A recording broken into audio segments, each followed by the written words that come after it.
Hey, I'm Molly Sims. And I'm Emma Gormley. We're two girls obsessed with one thing, beauty. And by that, we mean everything that makes you look And feel beautiful. We're calling on our favorite health experts, industry insiders, and friends to answer all your beauty questions. With a drink in hand. Definitely with a drink in hand. You're listening to Lipstick on the Rim with Molly Sims.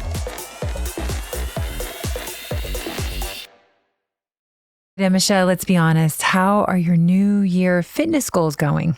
I feel like I'm being called out a little bit, maybe because I haven't stayed as true to them as I thought I would.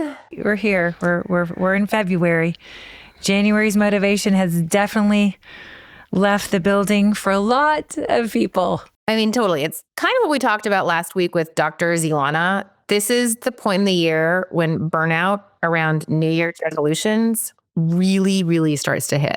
And since we tackled the mental load last week, which you guys do not miss that episode, Zilana was amazing.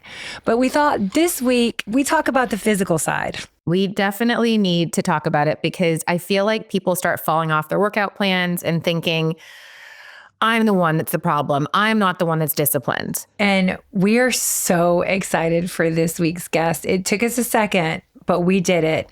And it's not just that you don't want to do it, you don't want to work out, because I know all of my friends, including my mom friends, my girlfriends, they want to work out, right? We're going to break it down because this is kind of amazing. I've never said this out loud, but she's Kim Kardashian's personal trainer, Senada Greca. We have her in the house right here in front of me. You guys should see her body. Like her biceps are putting everyone I know to shame. On all of her platforms together, she has over 10 million followers. And we kind of wanted this week's episode to be weights are now in, strength training is now in.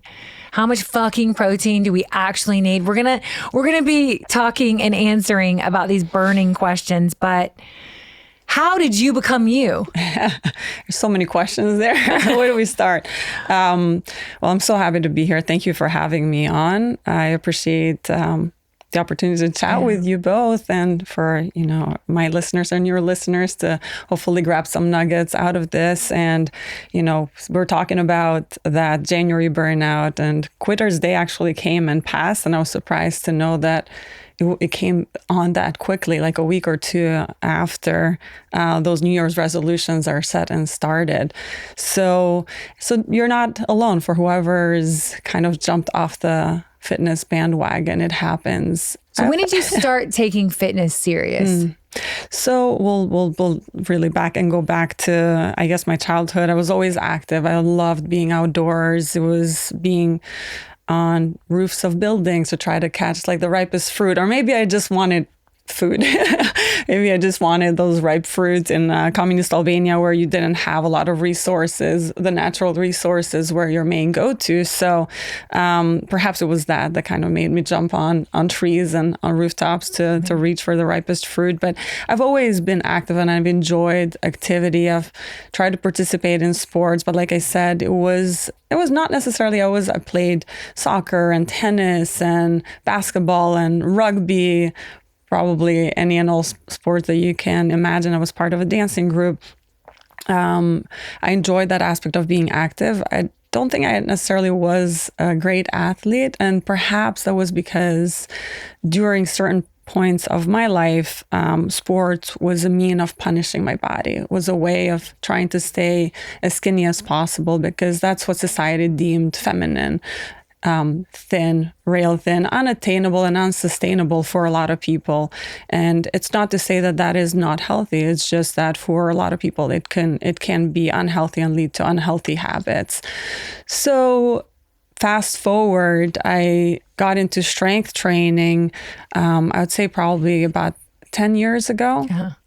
And that changed my life. It changed my mentality. It changed my physique. Before, I used to kind of chase that skinny and go into these yo-yoing on overeating and overtraining and undereating. So that that just was not sustainable. And once I stepped into my strength, once I started to feed my body versus punishing it, everything changed. How I looked, how stable the physical aspect and the mental aspect was, because that creates a lot of emotional and mental turmoil, trying to chase always that, again, for a lot of people, like unrealistic number versus trying to chase and step into your own strength.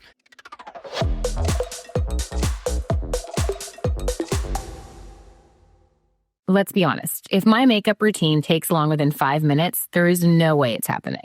And that's exactly why I love Merit Beauty. I've been using Merit for a while now, and it's become one of those brands that I actually reach for on busy mornings. Their whole philosophy is effortless, clean, thoughtfully edited essentials that you can swipe on, blend with your fingers, and just move on with your day. The Minimalist is one of my ride or dies. It's not really a foundation, it's not really a concealer, but somehow it manages to replace both. I use it exactly where I need it, blend it out, and my skin just looks polished, never overdone. And the Flush Balm, oh my God, I'm obsessed.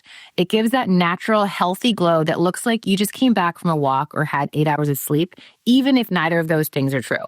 There is a reason one was sold every 30 seconds in 2024. And then on days where I'm barely wearing makeup, I'll throw on some Merit's Great Skin Serum, and it hydrates, plumps, and gives my skin that fresh, dewy look without ever feeling like I've done too much.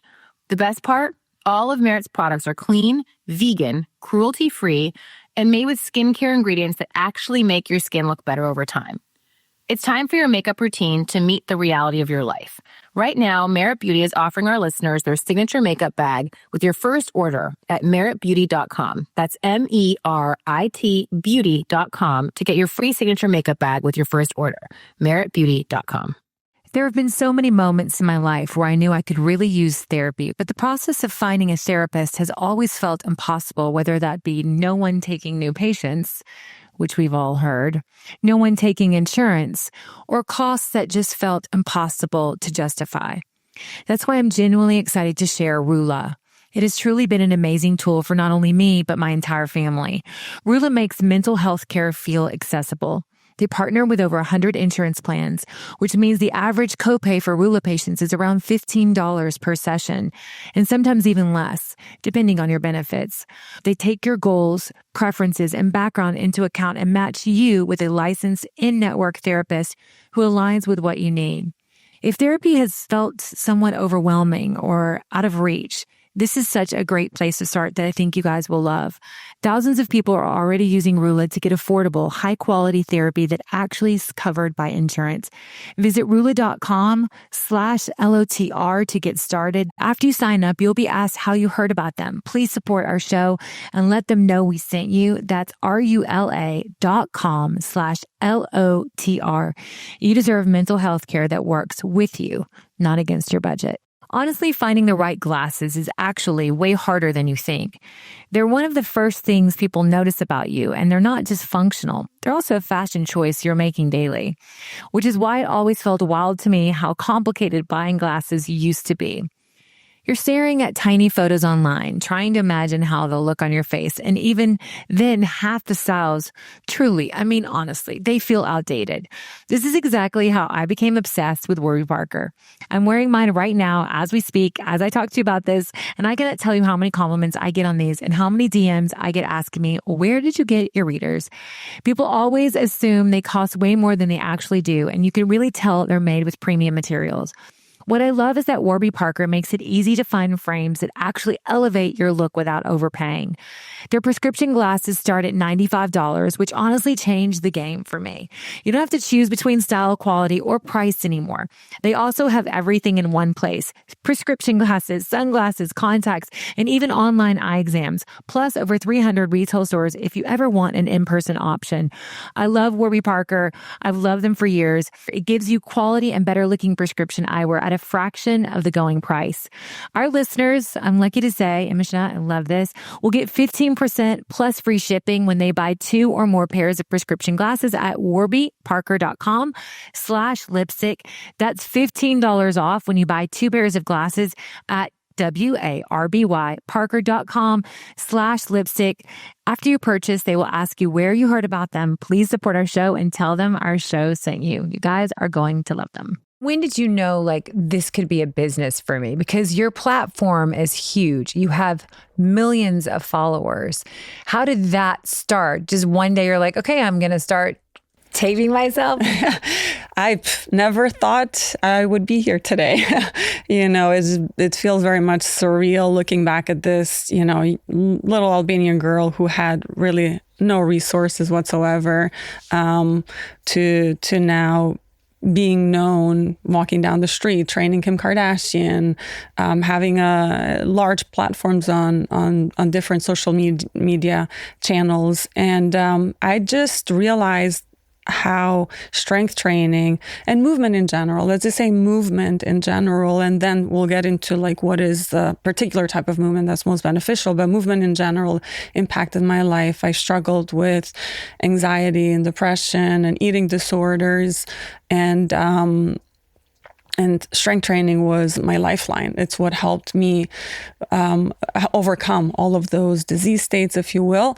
And I decided that I just wanted to share that with as many people as would have me. And, there was other feedback from people around me that would say, you move in a certain way that is just beautiful. You have such a huge mind-muscle connection that is so it's just very visible. So I decided to, at 2,000 followers in 2019, to just start posting every single day, wake up early in the morning, 5 a.m. in the morning, film my own workouts while I was working out. I was filming the workouts and then go to my day job. And that consistency is key to everything.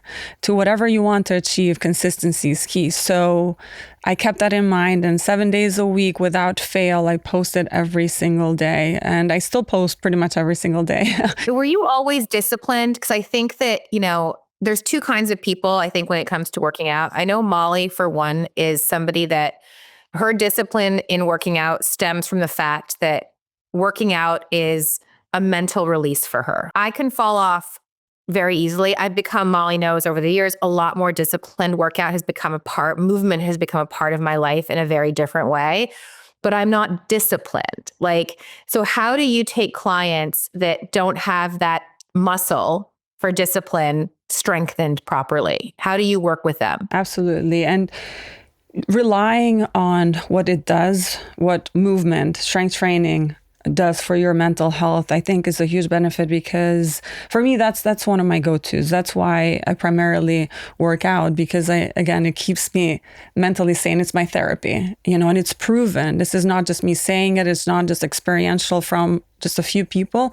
Science has actually proven that moving, doing somewhat of not even rigorous activity, but let's say fast-paced walking for 150 minutes a week can have benefits that are potentially even higher in percentage to what pharmaceuticals or therapy, psychotherapy can do for somebody. So it can have benefits above and beyond those methods. So for me, that's my go-to personally. And when I do speak to people that have a hard time, kind of sticking to that, is finding that why. So for different people, that why is different. What would make you get up every single day and move? Is it your mental health? Is it perhaps your children? Is it that you want to set an example for them, or that you want to be around for them, for your grandchildren, and being as healthy as possible for the long run? That's my go-to. I want to stay mentally healthy. It's my therapy, and I want to be as healthy as possible for the long run, so that I can enjoy doing the things that I love, like snowboarding, well into, why not, 70s and 80s and beyond. So find out what is your why. That is, and a lot of people will give me some pushback as I say, find your why beyond aesthetics. Aesthetics are ever changing. Aesthetics, how we look today, we're not going to look guaranteed, a year from now, 5 years from now. So don't attach yourself to those transient values. Perhaps pick something that is deeper, that is more sustainable, that will fuel your fire to keep going. Any tips in the morning when you're like, I don't want to get out of this bed? Do you set that alarm and be like 5 more minutes of snooze, or you're like, nope, I'm up, I'm out? Because if I lay longer than like 5-7 minutes, I'm not going. You're out. Yeah, Yeah, for I'm out. sure. Absolutely. I do follow Mel Robbins, 5-second rule. Just get up and go, going. even if you have to crawl out of your bed, just do it. And the other thing that I've started to do that, I've known about is the effect and impact of feeding yourself some of those positive thoughts in the morning, where your body and your mind, you're almost in a hypnosis state. So saying things like, I am energetic, I'm happy, I'm motivated, or whatever is that thing that you feel like it's keeping you back or it's lacking. So I say those positive affirmations, not to try to fool myself, but try to give myself positive information, feedback loops, versus, waking up and saying like, I'm so tired, like this, just don't have the energy for this. How is that going to set your day in a positive way? It's not.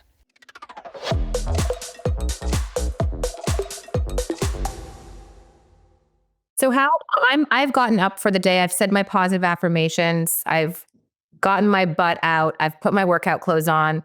I only have 30 minutes. What would you tell me to prioritize if I only have 30 minutes for myself in the gym? So in an ideal world, strength train.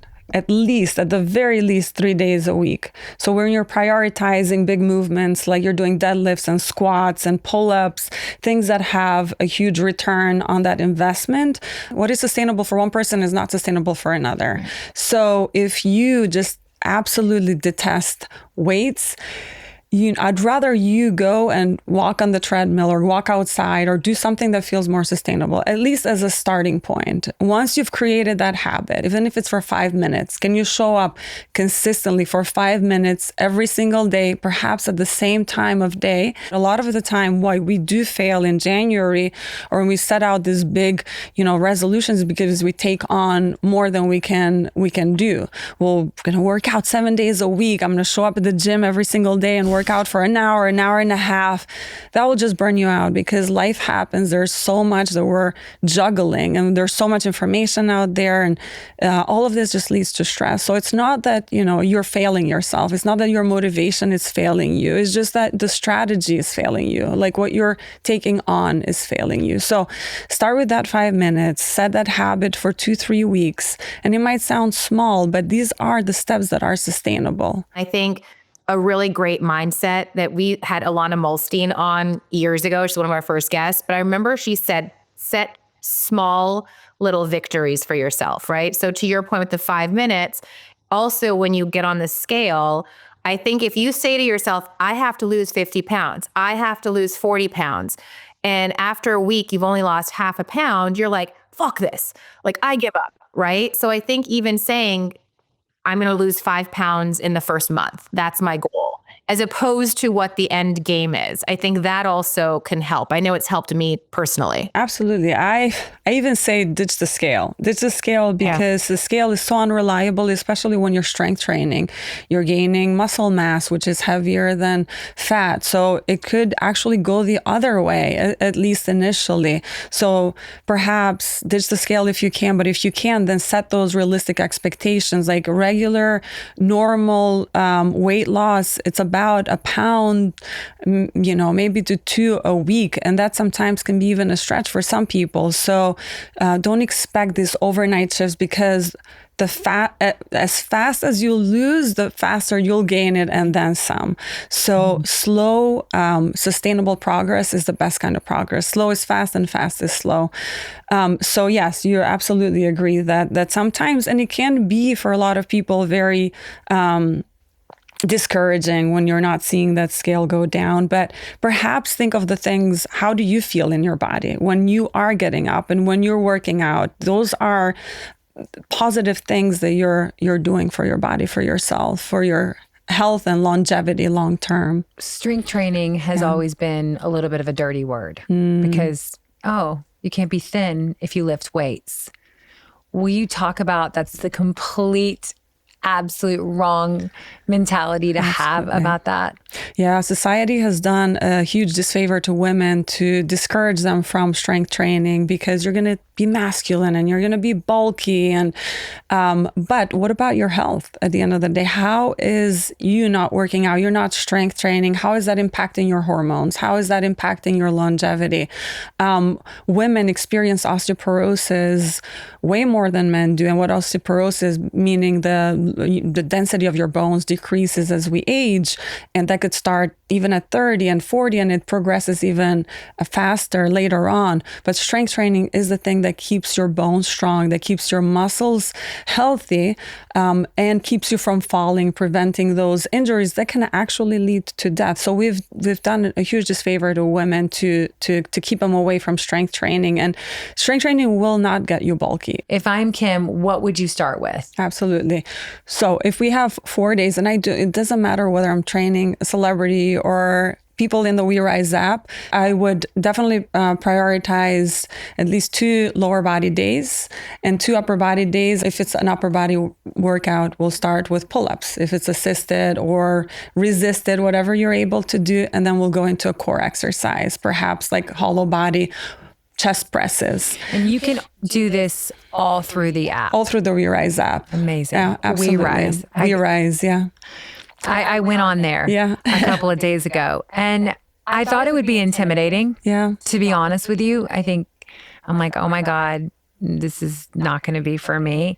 And it wasn't. It was like, this is what you're going to do. This is how you're going to do it. And you have, upper body days, lower body days, and also mindfulness things that you do, and nutrition.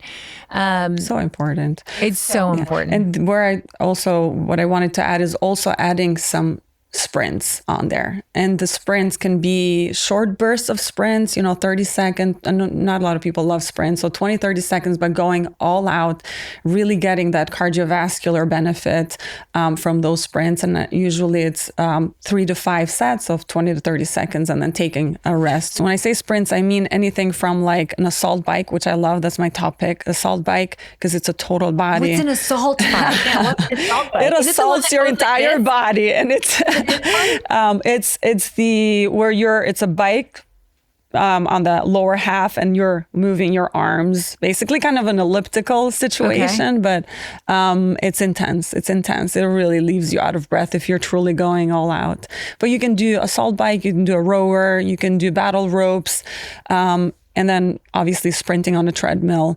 I wouldn't do an incline. You can. It just increases the effort there. And if you're at home, perhaps doing like jump squats or weighted jump squats or jumping jacks or jump rope. You would be proud of me. I can lift. I love it. I mean, not a lot, but I had a L5S1 disc replacement. But for having major surgery, I feel like I'm in the best shape I've been in 3 years. Amazing. I mean, I don't look like you, but I'm getting there. Amazing. I love that. How important is protein for women? Incredibly important. A day in the life of Senada. Like, what's your morning? What's your lunch? What's your dinner? Like, what would you suggest for Emisha and I to snack or eat? First off, let's talk about how much protein we should have, because the requirements have changed. It used to be half of what it actually is now. We can go on the lower side of 0.8 grams to 1.2 grams per pound of body weight, and used to be something like half of that. And it gets even more important as we age, as we get into perimenopause and menopause, because our body is not as smart at metabolizing and taking the benefits of protein. Do you get your protein from meat?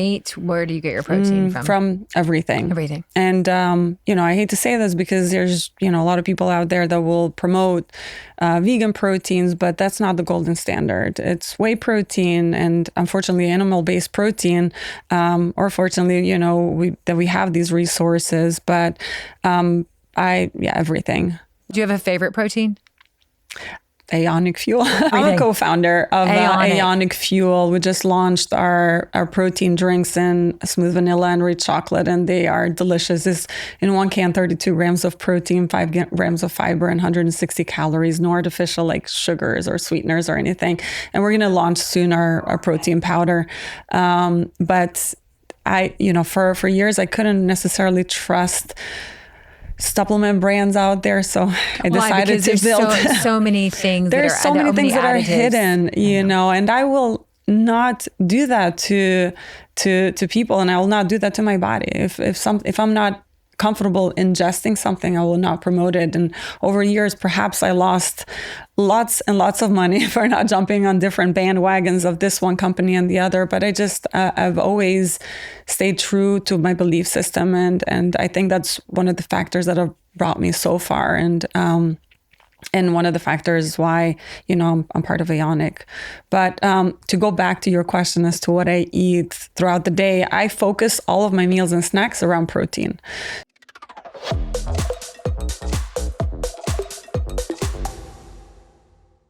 So breakfast perhaps will be 3 scrambled eggs, full eggs, whole eggs, not egg whites, with feta. I'm Mediterranean, so I love feta cheese.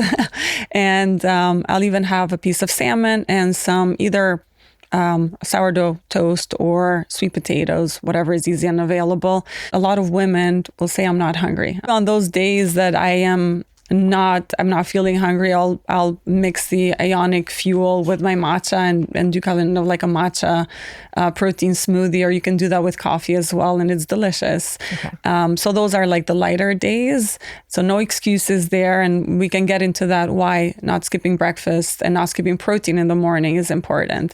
And then I'll have lunch. Lunch will also, again, rotate around protein. It'll be either salmon or chicken with vegetables, big bowl of greens, and again, some sort of a complex carb. So whether it's, again, maybe even rice, but like sweet potatoes ideally. And dinner is pretty much the same too. What kind of snacks? Snacks will be yogurt with like protein, or it'll be an Ionic protein drink. And if I'm doing yogurt, I'll add things like blueberries for antioxidants. I'll add walnuts for the healthy fats, the benefits to our brain. And I like fruits. I do like fruits, but I usually will have, again, like berries. I try to focus on what offers me the biggest bang for the buck, for like the consumption. I actually have some recipes. I'll get like a cutting board. Okay. I'll cut up my chicken and I'll cut up the avocado. So it'll be like a messy cutting board, like a kitchen sink type of thing. So like add your avocado, add your Greek yogurt, your eggs, olive oil, whatever other little things that you enjoy. And that's your like, your bowl right there. And I did it with lettuce boats. So it was like, so you can serve it in a nicer way if you're having people over. I love that. Yeah. Okay. What do you think women should stop avoiding? Is there something that you think we're cutting out that we shouldn't be? We're skipping breakfast. We're cutting out breakfast, and we're skipping carbs. And carbs are not evil. Carbs are a fast nutrient for our brains and our hormones. A lot of the time, skipping breakfast or skipping carbs, especially earlier in the day, because we feel like it is, and scientifically proven that like it's easier earlier in the day to kind of like skip the things that you think are not good for you, and then they'll hit hard at night. So you'll have those like nighttime cravings because you're skipping breakfast or skipping fueling your body with carbs, and it's just like the right carbs. Like, stop villainizing all carbs. What are the right carbs? Complex carbs, like sweet potatoes and, you know, brown rice, exactly. If it's too processed, if it's anything like, you know, white sugar or white bread. But a simple baked potato. Mm-hmm. I think nothing really should be villainized, because I think it always fights back. If you love a regular baked potato, maybe not every day, incorporate it rather than totally eliminate. I love this platform. So her platform is called WeRise, WeRise. It's a self-training platform. Anyone can do it. Absolutely. Anyone can listen to it. Anyone can use the platform. Yeah. Anyone can use the app. It is amazing. And you have, you know, fitness, you have nutrition, you have mindfulness. It's really a way to be able to not just have you in person. I mean, I would die to have you in person, but it's a way for all of us to be able to do it and also be held accountable. Yeah. And there's actually, I don't know if you've seen all of the courses on there, but we have some expert courses in trauma, so how to overcome trauma, in imposter syndrome. I think I can't remember the statistics, but it's like a staggering number of women, over, I think, 80 something % of women suffer from imposter syndrome. So overcoming imposter syndrome, relationships and career development and pivoting, and then obviously nutrition. So all of these experts providing useful information, incredibly useful information. And we're there, but we're aiming to be this personal development app, not just a fitness app. So yes, it is built around fitness because that was, where it all originated with me. And now, we've realized that women have needs beyond just that. And how do we create kind of a one-stop shop for all of those needs? The supplement space is confusing. We confusing. Have different founders on. We try to give both, ends of the aisle, what works, what doesn't work. How should women think about supplements versus food? Food first. I am a co-founder of Ionic, but I will say that food first. If you're able to have all of your greens and veggies and all of your colorful foods and your protein and your omegas perhaps from fish and all of your antioxidants from food, incredible. But a lot of us fall short on a lot of those nutrients. So then we need to supplement smart. And if you're able to perhaps see where you're exactly deficient in and run specific tests to see whether there's a vitamin B deficiency or vitamin D deficiency or iron, then supplement for those needs. But a lot of the time, we just don't have the ability or capability to tackle those specific deficiencies. So then perhaps including something that covers in general. When you look across the celebrities you train, what are the real non-negotiables you see over and over again? Scheduling those workouts like it's a doctor's appointment that you have to maintain, that you cannot cancel. So making time in your schedule. And a lot of people I don't necessarily think do that. And I think it's so key. Look at your calendar. When can you consistently schedule those workouts in? And then tackling your nutrition again as a non-negotiable, tackling protein as a non-negotiable. How often are they actually training? 4 times a week at minimum. And then, ideally 5-6 days a week. What's the biggest misconception people have about celebrity fitness that you wish would go away? That they're taking some sort of a magic pill to get their results, and they're not. It's actually in the work. It's not in the magic pill. In the work and the discipline. Discipline for sure. Absolutely. Okay, I want to do a little rapid fire really quickly. Protein powder, yes or no? Yes. This is one that everybody wants to know. Yeah. Creatine. 100% yes. You think so? Oh, yeah. Magnesium, yes or no? Yes, I do take magnesium 308 at night. Which kind of magnesium? The one that I take is Mactine. Green powders, yes or no? Green powders, with caution that they actually contain the greens that they claim to contain. We, in the Ionic formula, the Ionic Complete, use a specific extracts and blends that have a really good amount of greens in there and antioxidants. But I would say yes, but proceed with caution because pixie dusting is a real thing with a lot of companies. I know. Training every day. BS. Fasted workouts for women. BS. Total BS. No pain, no gain. BS. Really? Scale weight equals progress. No, absolutely not BS. Extreme calorie restriction. BS. Total BS. It's working against you, actually. Which myth do you think is hurting women the most right now? That strength training makes you bulky, that muscles are not feminine. It's still holding us back, even with strength training just being out there and being spoken about so much. I think it's still holding us back. And, while I have nothing against Pilates, I think it's a beautiful modality, but in addition, not as a substitute of strength training. I think so many women and men are on the GLP-1s, and I think the biggest thing I see is that they've lost their muscle tone. They look older, they look thin, but they kind of fat. What'd you say? It looks skinny fat, and you're like, you just like everything's kind of like hanging. Your arms, it's it's a slippery slope. Yeah, anytime that you're losing weight too fast, you are losing muscle mass with it. there is a method, there is a cadence to fat loss. And whenever that's happening too rapidly, then inevitably you're losing muscle mass. And that is your currency of health. Muscle is your currency of health. That's what's going to keep you healthy in the long run, what's going to help with your longevity, your quality longevity, your quality of life in the later years. What's one boring, unsexy habit that actually works? Well, lately for me, it's been just in the morning again, saying those, and I don't necessarily say positive, would you call them positive affirmations? They're more like the manifestations. Like what are your manifestations for the day? What is your intention for the day? It works. It truly works. I think those affirmations help us all. Like if you say it out loud, somehow you kind of start to believe it, right? Yeah. Over and over again. And again, it's like the Mel Robbins. It's like, get out of bed. Those first 5 seconds, like when you're getting out of bed, I can do this. I'm going to go down. I'm going to make my coffee. I'm going to either go to a gym, get in the car. I also think, okay, what am I going to do? I'm going to get my clothes on. Then I'm going to go make a coffee. I'm going to grab my keys, and if you can't.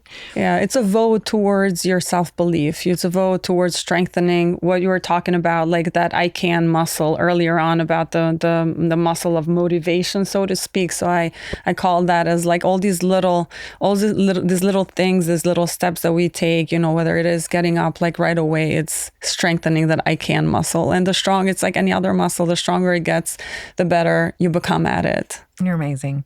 Okay. WeRise is the app. It's the world-leading self-development and strength training platform for women for confidence, consistency, and long-term wellness. You guys have to follow Senada. It's Senada Greca, Greca. Again, you can be Kim Kardashian. You can follow along just like Kim does, like all of us do. And it's so great. You're amazing. I love your journey. Thank you so much. I appreciate it. Thank you so much for having me here. We always ask every guest before they go, if you could give advice to your 10-year-old self, what would it be? I think my 10-year-old self was pretty happy because she didn't know what she was missing out. She had hand-me-down clothes and she just enjoyed playing outside in the dirt. So she was not, when you don't know what you're missing, you're not missing it. So she was pretty happy. I would tell myself to carry that 10-year-old spirit with throughout your life. I love it. Yeah. You're amazing. Senada Greca, follow her. Be consistent. She will be your leader. She will be, and she has the best Louboutins that I want to see right now. Well, let me see. Show me. They're so pretty. They're so pretty. They're very old, but I know they're so good. There was a phase where I used to just wear these, mega heels, and so I thought I'd bring them up for, for the podcast. Senada, it's so nice to meet you. So great. Nice meeting you both. I can't wait. I've already much. checked out the app, but I'm actually going to see if I can maybe get in there a little bit and see what I can do. Well, now you have access to me, so message me. Let me know. Thank you guys so much. We will see you next week. Thanks for listening to Lipstick on the Rim with Molly Sims and my ride or die, Emisha Gormley. We are so excited to bring you guys along on this journey with us. You can find us on Instagram and TikTok at Lipstick on the Rim and at Molly B. Sims. Or you can go to my blog where you can dive just a little bit deeper into my favorite products, trends, and more at mollysims.substack.com. And don't forget to check out our video episodes on my YouTube channel, Molly Sims. This podcast is a production with Sony Music. I wanted to give a special thanks to my team, Rosie Cummings, Kenna Ryan, Safin Kevorkian, and everyone at Sony Music. Don't forget to listen and follow wherever you get your podcasts so you never miss out on the fun.